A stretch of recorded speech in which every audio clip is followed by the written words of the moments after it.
In the summer of 2018, 18-year-old Danielle Marzejka was doing what most young adults do, working late shifts, living with her boyfriend, and trying to build a future despite a difficult past. She had the kind of childhood that leaves permanent scars. Her mother, Jill, lost her battle with addiction in 2011, succumbing to an overdose that shattered the family. Danielle was just a child when she lost her mother, but she carried her mother's memory everywhere she went, literally. Around her neck hung precious necklaces that had belonged to Jill, keepsakes she refused to part with. They were more than jewelry. They were a connection to a woman she'd never stopped missing. Those who knew Danielle described her as remarkably grounded considering what she'd been through. Despite the chaos of her early years, she remained down-to-earth, reliable, and deeply connected to her small circle of friends. She was the kind of person who was glued to her phone, constantly scrolling social media, responding to messages, always available. For someone managing type 1 diabetes and requiring daily insulin injections, that phone was also a lifeline. She never went anywhere without it, and she never went anywhere without her charger either. After her mother's death, Danielle was raised by her father, Robert Sr., a man drowning in his own demons. Friends described him as a sad drunk, someone who never recovered from suddenly becoming a single parent to 3 children while battling alcoholism. He worked sporadically doing paint jobs for a contractor, but instability was the family's constant companion. By August 2018, they'd been living in their current mobile home, a cramped trailer in the Rudgate Clinton Mobile Home Park near Clinton Township, Michigan, for barely a month. It was just the latest stop in a series of evictions and desperate moves. Danielle's boyfriend, Seren Bryan, was 19, kind-hearted, and devoted, according to those who testified at trial. He and Danielle worked the same night shift at a local national Coney Island restaurant, a popular Michigan chain. They shared a bedroom in the family's mobile home, their relationship providing each other stability in an otherwise chaotic environment.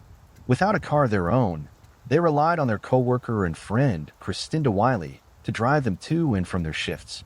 The mobile home's cramped quarters housed 4 primary residents, Robert Sr., Danielle, and her 2 brothers, Kevin and Robert Jr., whom everyone called RJ occasionally. Kevin's girlfriend, Erin Funk, stayed over, and Seren was essentially a 5th permanent resident. It was a powder keg of personalities crammed into tight spaces, with RJ being the most volatile element. RJ's problems started the same year his mother died. In November 2011, at just 17 years old, he was diagnosed with bipolar disorder, schizophrenia, and paranoia. Over the next 7 years, he'd been hospitalized multiple times for psychiatric treatment, totaling 3 to 4 weeks of inpatient care. He'd mentioned hearing voices. Doctors prescribed powerful medications, Seroquel to manage hallucinations and manic episodes, and lithium to stabilize his moods. But according to Kevin's later testimony, RJ never accepted his diagnosis. He refused to take his medication, convinced there was nothing wrong with him. This untreated mental illness festered. By 2018, friends noticed something dark in RJ's interactions with his sister. Danielle had confided to friends just weeks before her death that RJ made her uncomfortable. The nature of that discomfort was never fully explained, but was enough that when she vanished, one friend's first instinct was that RJ was involved. August 22, 2018, began like any other work night. Danielle and Seren clocked in at National Coney Island around 9 p.m. alongside Christinda. The shift dragged on through the quiet hours of the night, the shift where time seems to slow down between customers. When their work finally ended in the early morning hours of August 23rd, Christinda drove them home as she'd done countless times before. At approximately 8 a.m., she pulled up to the mobile home park. Danielle and Seren climbed out, exhausted and ready for sleep. Before driving away, Christinda noticed the white work van parked outside the one the family used for Robert Sr.'s painting jobs. It seemed insignificant at the time, just another mundane detail. Later, it would become crucial for establishing who was home that morning. Inside the trailer, Robert Sr. was preparing to leave for work. According to his later statements to police, he said goodbye to Danielle around 8:15 a.m. before heading out to a job site. It was casual, unremarkable, the kind of goodbye exchanged 1,000 times before. He had no idea it would be the last time he'd see his daughter alive. RJ was also in the home that morning. Kevin and his girlfriend had moved out days earlier. What happened in the hours after Danielle and Seren entered that bedroom remains locked inside RJ's mind. He's never confessed, never explained, never shown a moment of remorse. But the evidence tells a story written in blood and violence. Phone records presented at trial reveal that RJ's cell phone received an incoming call at 10:13 a.m., placing him at or near the residence. Sometime between 8:15 a.m., when Robert Sr. left, and just after 1 p.m., RJ entered Danielle and Seren's bedroom armed with a 27-ounce rubber hammer. The couple was asleep, defenseless in their bed. RJ attacked with calculated brutality. Seren was struck 3 times in the back of the head, a surprise attack that left him unconscious but not immediately dead. Danielle received even worse. 7 separate lacerations tore across her scalp as RJ brought the hammer down again and again. Her skull was fractured during the assault. Neither victim had a chance to fight back. There were no defensive wounds, no signs they'd raised their hands to protect themselves. But RJ wasn't done. Perhaps unable to finish them with a hammer alone, or perhaps following some sick predetermined plan, he bound their limbs with duct tape. He wrapped tape across their faces, sealing their mouths and noses. Then he pulled plastic grocery bags over their heads, cutting off any remaining oxygen. The couple who'd fallen asleep in each other's arms after a long shift slowly suffocated to death. Dr. Mary P. Trangelo, who performed the autopsies, determined that Seren died of asphyxiation, with blunt force trauma as a contributing factor. For Danielle, it was impossible to determine which killed her first, the massive skull fractures or the suffocation. Both were working in tandem to end her life. After the murders, RJ faced a problem: 2 bodies and a blood-soaked crime scene. He went to work with disturbing efficiency. He stripped the bodies down to just shirts and underwear. He wrapped them in multiple layers of plastic bags, 5 separate bags around Seren's body, a similar encasement for Danielle. The duct tape remained on their faces, a final indignity. He turned his attention to the bedroom. Blood had sprayed across walls, soaked into the mattress, and pooled on the floor. RJ changed the bedding, wiping away obvious stains and replacing bloodied sheets.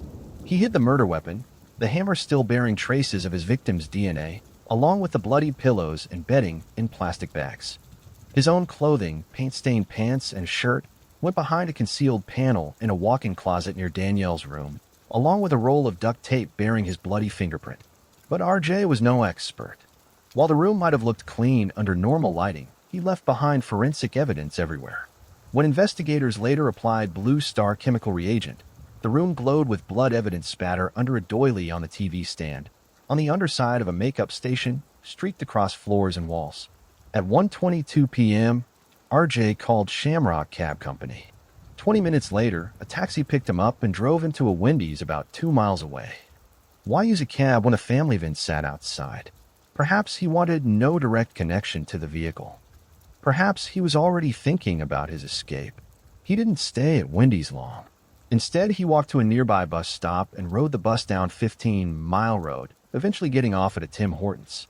From there, he crossed the street and waited for his father to pick him up after his painting shift. The two drove home together around 5:30 p.m., RJ acting as though nothing had happened.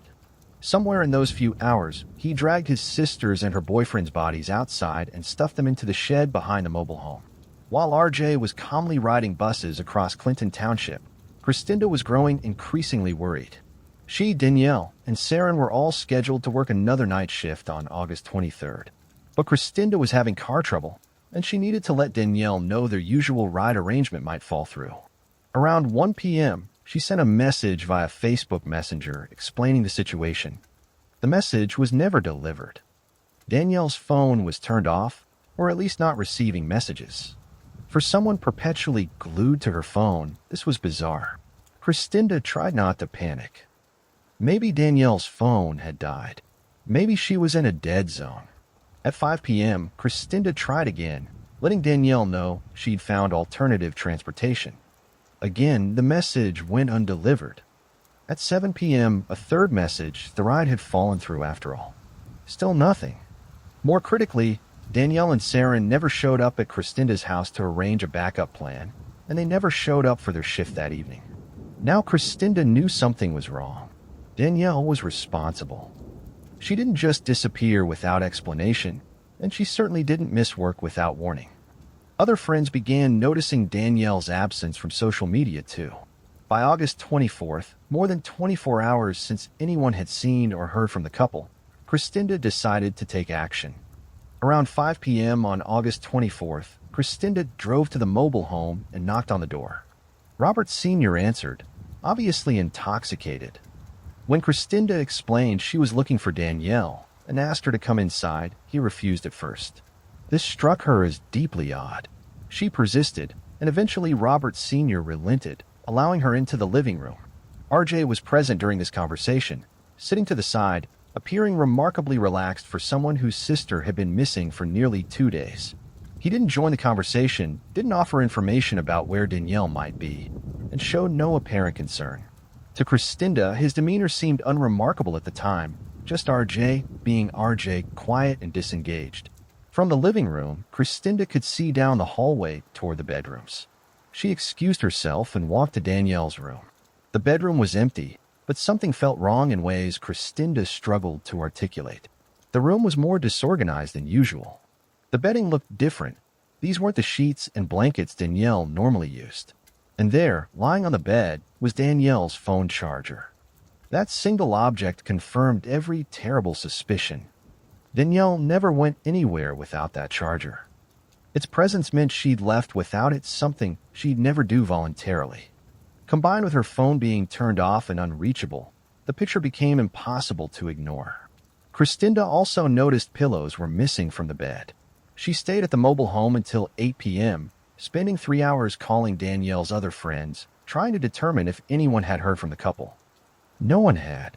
At some point during this vigil, RJ left the residence in the white work van without telling anyone where he was going. The next morning, August 25th, Christinda returned to the mobile home around 5 a.m. She found Robert Sr. passed out from drinking and woke him. What followed was an argument about reporting Danielle and Seren missing to the police. Robert Sr. resisted, whether from intoxication, denial, or other motives. Christinda had had enough. She told Robert Sr. they needed to go buy more liquor, knowing it would get him into her car. Once he was inside, she drove not to a liquor store, but straight to the police station. There, they filed a missing person report for Danielle. But a complication emerged. RJ had outstanding arrest warrants. If police investigated the mobile home and discovered RJ living there, he'd be arrested. Robert Sr. made a decision that would later strike investigators as deeply suspicious. He insisted they tell police that Danielle lived with Christinda, not at the family mobile home. This deliberate misdirection would steer the investigation away from the actual last place Danielle was seen alive. Whether Robert Sr. was simply protecting his son from warrant arrest, or whether he had darker suspicions remained unclear. Police accepted the missing person report for Danielle, but said they couldn't file one for Seren since neither Christinda nor Robert Sr. was related to him. That same day, another friend, Allison Morey, gathered several of Danielle's concerned friends for their own search of the mobile home. Robert Sr. let them inside. In Danielle's bedroom, they found items the couple would never voluntarily leave behind. Danielle's glucose meter and insulin supplies, Seren's wallet, Danielle's laptop and purse, and a packed duffel bag. They also found something more troubling, a small amount of blood on the mattress. The friends discussed this discovery and concluded it was likely from Danielle's miscarriage several months earlier. This explanation, while perhaps not entirely convincing upon close examination, was more comfortable than confronting the possibility that the stain represented evidence of violence. In reality, forensic investigators would later discover the blood was residue from RJ's cleanup efforts that had failed to eliminate all traces. Allison photographed all the abandoned belongings on the bed as documentation to send to the police. By August 26th, Danielle and Seren had been missing for more than 3 full days. That evening, Kevin and his girlfriend Erin returned to the family home after being away. RJ and the work van were nowhere to be found. Kevin, Erin, Robert Sr., and Christinda discussed the disappearance. When Kevin walked through Danielle's bedroom, something felt viscerally wrong despite the apparent cleanliness. He checked the window and went outside to examine the area around the mobile home. As he walked around the exterior, he noticed something alarming, an abnormal number of flies swarming around the back of the shed. Stepping closer, the stench hit him overwhelming, unmistakable. Kevin's heart raced. He went back inside to retrieve the shed key from the kitchen, but it was missing. However, the lock had originally come from a storage unit Kevin and Erin shared, and Erin still had the spare. Using that spare key, Kevin, Robert Sr., and Christinda opened the shed. Immediately inside, blocking access to the interior, were a box spring and a lawnmower. Kevin removed them. In the back of the shed were two large black plastic bags. Robert Sr. grabbed a box cutter and sliced one open, revealing a human leg. Everyone immediately backed away. Kevin called 911. When he got through to his brother Robert later that night to inform him about Danielle's death, RJ's response was oddly casual, just OMG and OMFG via text message. He claimed to be with someone named Melissa, a woman Kevin didn't recognize. When Kevin asked for her phone number, RJ said his phone was about to die and never responded. The coldness of the response raised immediate red flags with both Kevin and the investigators. Police transported the plastic bags to the morgue with their contents undisturbed. Dr. Mary Pietrangelo performed the autopsies, revealing the full horror of what RJ had done. The advanced state of decomposition was consistent with death occurring 3 to 4 days earlier in the summer heat. Investigators meticulously examined the shed and found a plastic bag containing the murder weapon, the 27-ounce rubber hammer bearing visible bloodstains on both the handle and head. The bag also contained the missing blood-stained pillows, bedding with blood evidence, Danielle's medical supplies, her makeup kit, and an empty roll of duct tape. Inside the mobile home, forensic examination revealed what RJ's cleaning couldn't hide. The Blue Star chemical made the bedroom glow with blood evidence everywhere: walls, floors, and furniture. Behind a concealed panel in a walk-in closet, investigators found a roll of duct tape with a bloody fingerprint, along with clothing items, paint-stained pants, and a shirt later identified by Kevin as belonging to RJ. Forensic biologist Ashley M's DNA analysis provided the final pieces. The hammer handle contained DNA from Danielle and RJ. The hammerhead bore DNA from both victims. Fingerprints on various pieces of evidence matched RJ's. By the time investigators were building their case, RJ was already gone. At some point on or before August 26th, he checked into the Riverfront Inn paying cash. At 10:25 p.m., just hours before the bodies would be discovered, he made a call near the inn. When he vacated the room, he left behind a computer, cell phone, and other items, perhaps deciding they were too traceable. Around 2 a.m. on August 27th, the family's white work van was spotted in Toledo, Ohio, and reported to police. The van was eventually located and seized from a market in Toledo. Investigation revealed RJ had taken a Greyhound bus traveling from Toledo to Cincinnati, arriving approximately 3:45 a.m. on August 29th. The break in the case came from good old-fashioned police work. A business in Ohio called about the abandoned work van. U.S. Marshals and investigators from Detroit and Toledo went business to business, handing out flyers with RJ's photograph. Soon, another business called, reporting they'd seen a suspicious-looking guy wearing a wig and sunglasses. A tip came in that RJ might have taken a bus to Cincinnati. Toledo police had already provided RJ's photograph to Greyhound attendants, who reported him purchasing a ticket. Surveillance footage from the Greyhound station showed RJ at the terminal wearing a blonde wig. The ticket teller remembered him asking for help finding a library. On August 29th, U.S. Marshals located RJ at the Cincinnati Public Library, where he was using the facility's Wi-Fi. According to reports, he was sitting at a computer playing a video game when authorities apprehended him without incident. He was wearing a blonde wig, hat, and sunglasses, and had been using the alias Josh Baiano. U.S. Marshal Aaron Garcia later commented on the disguise. The disguise was horrible. Right when we saw him, we were like, that's him. Rather than helping him blend in, the obvious wig and sunglasses made him stand out.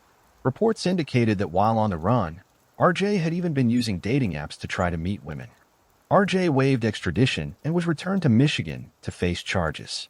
His defense team attempted to argue that while he committed the murders, they weren't premeditated. They pointed to his documented mental illness, the bipolar disorder, schizophrenia, and paranoia diagnosed in 2011, his multiple hospitalizations, and his refusal to take prescribed medication. His attorney, Azza Sheikh, suggested RJ believed Danielle and Seren were a conduit for the voices he heard. But 3 separate psychiatric evaluations all reached the same conclusion. While RJ was mentally ill, he did not meet the legal criteria for insanity. He understood right from wrong. In December 2018, he was formally found competent to stand trial. The trial took place in Macomb County Circuit Court in November 2019 before Judge James Biernat Jr. and lasted 5 days. Assistant Macomb prosecutor William Cataldo presented overwhelming evidence, The hammer with DNA from all three people involved, the duct tape with RJ's bloody fingerprint, the hidden clothing, the Blue Star evidence, the elaborate cleanup efforts, and the calculated escape. Cataldo argued the premeditation was evident in RJ's acquisition of specific tools, the hammer, duct tape, and even a shovel that was part of an aborted burial plan. The couple didn't have a chance. They were surprised in their sleep, wearing only their sleeping attire. When he came in there, that was the end, Cataldo told jurors. There were no defensive wounds on either person. The jury deliberated less than 40 minutes before returning guilty verdicts on 2 counts of first-degree premeditated murder.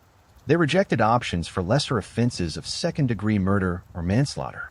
At the sentencing hearing on January 14, 2020, Seren's mother, Danielle Bryan, delivered a devastating victim impact statement. She described how her son's suffocation, the slow death as he struggled to breathe with tape over his face and plastic bags over his head, haunts her every day. Each day, I struggle to not let his final day affect me more than that day I first saw his heartbeat, she said. The rustle of a grocery bag can knock me to my knees. She spoke about the impact on Seren's younger sister, who'd fallen behind in school and struggled every day since losing her protective older brother. Her view of the world around her has changed, and she will soon navigate her adult years, but without her caring, protective brother to help her along. When Judge Bernat asked RJ if he wished to make a statement, he simply shook his head and said, "No." The judge asked again, pressing, "You murdered your sister, Danielle, and her boyfriend, Seren, and you don't wish to say anything?" Again, RJ refused. Judge Bernat's frustration was evident. He noted that in the pre-sentence report, RJ had reported he was in good physical and mental health. "You don't have much to say, sir," the judge stated. "I don't have much to say except you're an evil man and you're going where you belong." RJ was sentenced to life in prison without the possibility of parole. Throughout the entire trial and sentencing, he showed no emotion, no remorse, no humanity. He never apologized. He never explained why he brutally murdered his 18-year-old sister and her 19-year-old boyfriend. Today, RJ is serving his sentence at Bellamy Creek Correctional Facility in Ionia, Michigan, a multi-level security prison housing approximately 1,888 inmates. The question that haunted the courtroom remains unanswered. Why? The defense suggested it was the voices that his untreated schizophrenia created delusions that Danielle and Seren were somehow threatening him. But if that were true, why the careful planning? Why the acquisition of specific tools? Why the elaborate cleanup and disguise? Psychotic breaks don't typically involve that level of calculated behavior. Some have speculated about other motives: jealousy over Danielle's relationship with Seren, resentment over the cramped living conditions, even darker possibilities that Danielle's discomfort around her brother might have indicated prior abuse or unwanted advances. But these remain speculation. RJ has never spoken about his motives. He sat silent through his trial, silent at his sentencing, and remained silent in prison. Kevin Marzejka, who discovered his sister's body and testified against his own brother, must live with the knowledge that RJ committed this horror while he and his girlfriend were away. Robert Sr. must live with the guilt of his final casual goodbye to his daughter, never imagining she had only hours left to live. Danielle Bryan must live without her son, traumatized by the knowledge of how he died. Seren's sister must navigate adulthood without her protective older brother. And Danielle and Seren, 2 young people just beginning their adult lives, working night shifts and building a future together despite difficult circumstances, never got the chance to escape the dysfunction of that mobile home, never got to fulfill whatever dreams they'd shared in the privacy of their bedroom. The only person who knows why they died keeps his silence. Whether that silence comes from his mental illness, from calculation, or from simple refusal to face what he's done, RJ's victim count extends beyond the 2 people he murdered. The ripples of trauma spread outward, touching everyone who loved Danielle and Seren, leaving questions that will never be answered and pain that will never fully heal. Some cases end with closure. This one ends only with cold certainty. RJ murdered his sister and her boyfriend in a brutal, premeditated attack, and he will spend the rest of his life behind bars without ever explaining why. Please, if you found this case compelling, please consider sharing it, subscribing to more true crime stories, and leaving your thoughts in the comments below.